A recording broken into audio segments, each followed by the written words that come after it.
શું મુશ્કેલી થઈ? પાણી કેવી રીતના આવ્યું ને અત્યારે શું સ્થિતિ છે? અત્યારે પાણી રાતે આવ્યું, ખબર કે મને હતી ને, હું તો હુતી પછી મારા પોતરાની ઘરે હું જાતી રહી અને આખું ઘર ભરાઈ ગયું, ઢોલિયા નોલિયા બધું.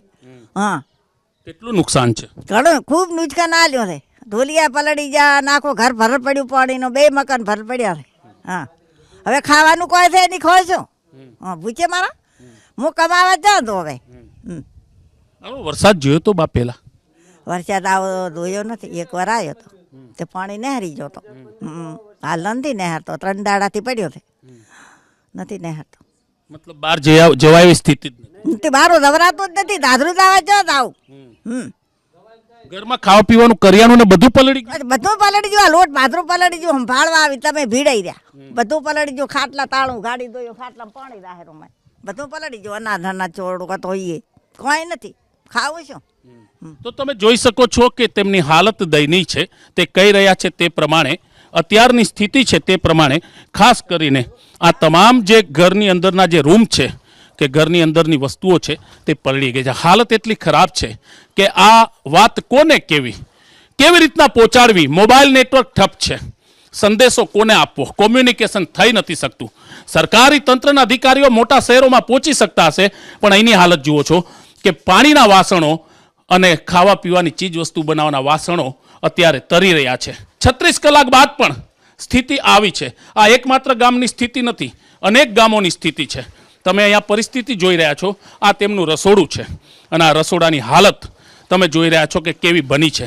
ખાસ કરીને કહેવાય કે આ સ્થિતિ છે કે વાસણો અંદર ગરકાવ થઈ ગયા છે અને વાસણોમાં વરસાદી પાણીની સાથે ખાસ કરીને કહેવાય કે માટીને કીચડે પોતાનું સામ્રાજ્ય જમાવ્યું છે. નાના અને મધ્યમ વર્ગના લોકો જે ગ્રામ્ય વિસ્તારમાં રહે છે તે ક્યાંક ને ક્યાંક અત્યારે હેરાન પરેશાન છે. તેઓ કહી રહ્યા છે કે તાત્કાલિક અસરથી મદદ મળે, ખાવા પીવાની છેવટે મદદ મળે, મેડિકલ ટ્રીટમેન્ટની મદદ મળે, તેના માટેની તે પ્રયત્ન કરે છે. આપ હાલત જોઈ રહ્યા છો. મારી સાથે કઈના ગામના વડીલ છે, તેમને પૂછીશ. આપનું નામ? મસરૂભાઈ. મસરૂભાઈ, આપને પૂછવા માગીશું ખાસ કરીને કે શું સ્થિતિ છે? વરસાદ કેવો આવ્યો? પાણી ભરાયું? અત્યારે મુશ્કેલી શું છે? મુશ્કેલી તો અત્યારે પહેલાં પર તો રહેવાની સગવડ નથી, એક પણ જમવાનું બધું એ પણ એ ખાવાની કોઈ અત્યારે અમે જોડે કોઈ પોઝિશન નથી, રહેવા માટે જગ્યા નથી.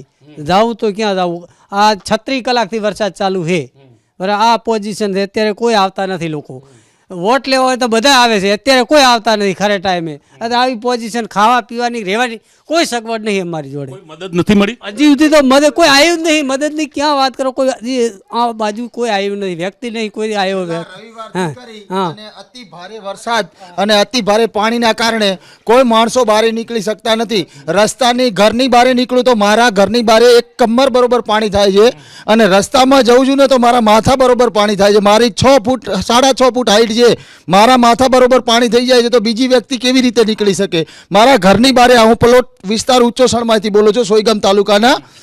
મારા ઘરની બહાર જ કમર બરોબર પાણી થઈ જાય છે. છેલ્લા રવિવારથી હું ઘરે છું, પણ રવિવારથી આજ સુધી કોઈ તંત્ર કે કોઈ પણ હજી સુધી અમારી સાળ સંભાળ લીધી નથી. અમારા ઘરે ખાવા પીવા માટે ચોખા પણ નથી, લાઇટ નથી, ગેસની કોઈ સુવિધા નથી. વરસાદના કારણે લાકડા બાકડા કશું છે નહીં. અમે લોટ ખાલી એમને એમ લોટ કોઈ કાપી જાય ને તોય બનાવીને ખાઈએ એવી પોઝિશન અમારા અત્યારે હાલના ઉચ્ચોસણ પ્લોટ વિસ્તારની સોયગામ તાલુકાના ગામની છે.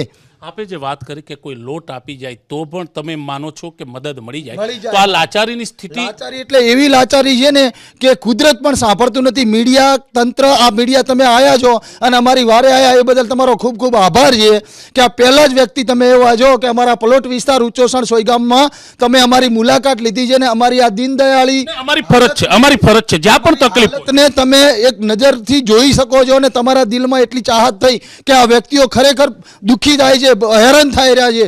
અમને બીજું પીવાનું પાણી પણ શુદ્ધ પાણી નથી અમારા પાસે. આપ વાત કરતા ભાવુક થઈ જાવ છો. એટલી બધી તકલીફો પડી રહી છે નાના બાળકો, અરે નાના બાળકોની તો શું હાલત. અમારા જે વડીલો છે ને એ તો એમ જ થાય છે કે કદાચ આ પાણીની અંદર મરી જશે ને તો કોઈ અમારું ભાળ લેવા આવે એવું લાગતું નથી અમને.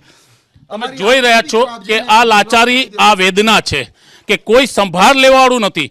લોકો તેમ કહી રહ્યા છે કે ખાવા પીવાનું તો ઠીક, કોઈ લોટ આપી જાય ને તો તે મદદ ગણાશે. તેનું કેવું છે કે 36 કલાક બાદ કોઈ આવ્યું નથી. 36 કલાકથી અહીંયા બાળકો, વૃદ્ધો, વડીલો ઘરમાં કેદ છે. 3000ની વસ્તી ધરાવતું આ ગામ સંપૂર્ણપણે પાણીના કબજામાં છે. શક્ય બને તો સરકાર અહીંયા તાત્કાલિક મદદ કરે. અહીંના લોકોની હાલત કફોડી જાય. લોકોના રસોડાઓમાં પાણી છે, લોકોના રૂમમાં પાણી છે, લોકોના ઘરોમાં પાણી છે. રસ્તા ઉપર તો કેડ સમા એટલે કે માથા ડૂબ પાણી છે. કહેવાય છે કે સુઈ ગામમાં વરસેલા વરસાદે અનેક ગ્રામ્ય વિસ્તારોને જળબંબાકાર કરી અને મોટી જાનહાનીમાં મોકલી દીધા છે.